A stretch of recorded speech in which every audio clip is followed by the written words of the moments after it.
and it's touching the lives of billions of people. And no, it's not some new technology or a big political movement. It's dead. So in this explainer, we're going to pull back the curtain on the absolutely staggering scale of the global debt crisis, and more importantly, what it means for every single one of us. Let's kick things off with a number that really puts it all into perspective: 3.4 billion. That's how many people right now are living in countries where the government spends more money paying the interest on its debts than it does on healthcare or education for its own people. I mean, just think about that for a second. More on interest payments than on doctors or schools.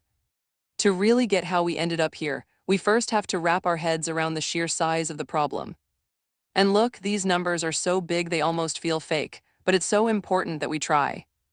As of right now, the total amount of money that governments around the world owe has smashed every record. We're talking $102 trillion. That's a one with 14 zeros after it. An astronomical number with profound consequences for literally everyone.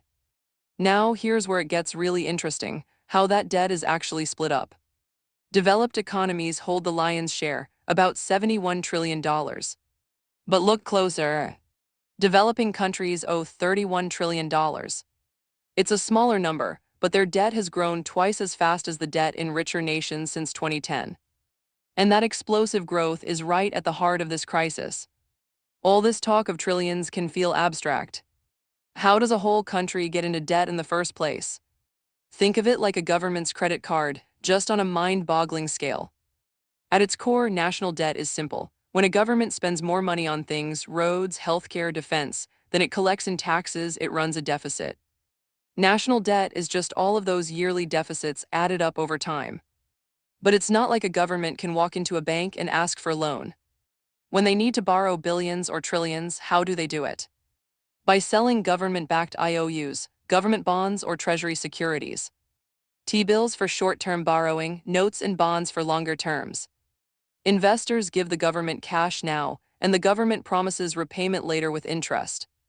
That leads to the big question: who are these investors? Well, if we use the US as an example, the answer might surprise you. Foreign investors hold about 28%. But the biggest share, 33%, is held by US investors, banks, pension funds, even regular people. Nearly 27% is debt the government owes itself, such as the Social Security Trust Fund.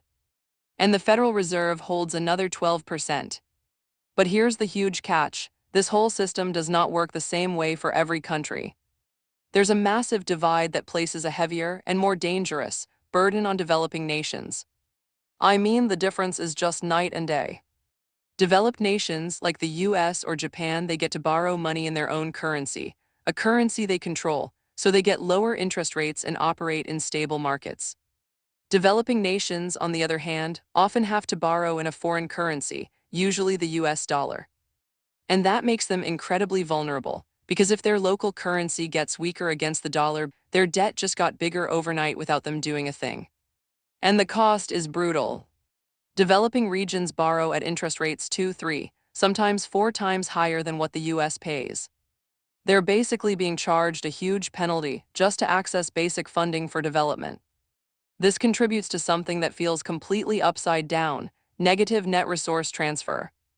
More money is flowing out of developing countries than flowing in. In 2023 alone, they paid $25 billion more to creditors than they received in new funding.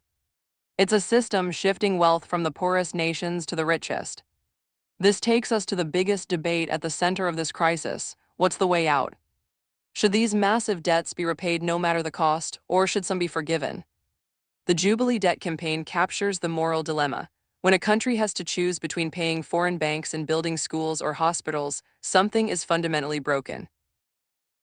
Arguments for canceling debt are compelling: freeing up funds for human needs, eliminating odious debts from past corrupt regimes, and breaking unfair debt cycles. But opponents warn of moral hazard. If you forgive debt once, it may encourage reckless borrowing, and worry that investors might stop lending to developing nations. Regardless, most experts agree the global financial system itself needs major reform.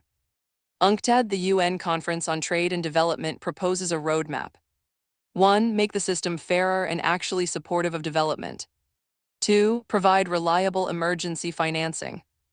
3. Establish a bankruptcy-like process for countries to restructure debt. 4. Increase access to low-cost loans and support. But the report notes a sobering truth: these are not new ideas. The world has been discussing them for decades. The challenge is actually turning them into action before things get worse. In the end, public debt is just a tool. Used wisely, it can lift millions out of poverty and build a better future. But in an unequal system, that same tool becomes a crushing weight. The path the world chooses now will determine the fate of billions.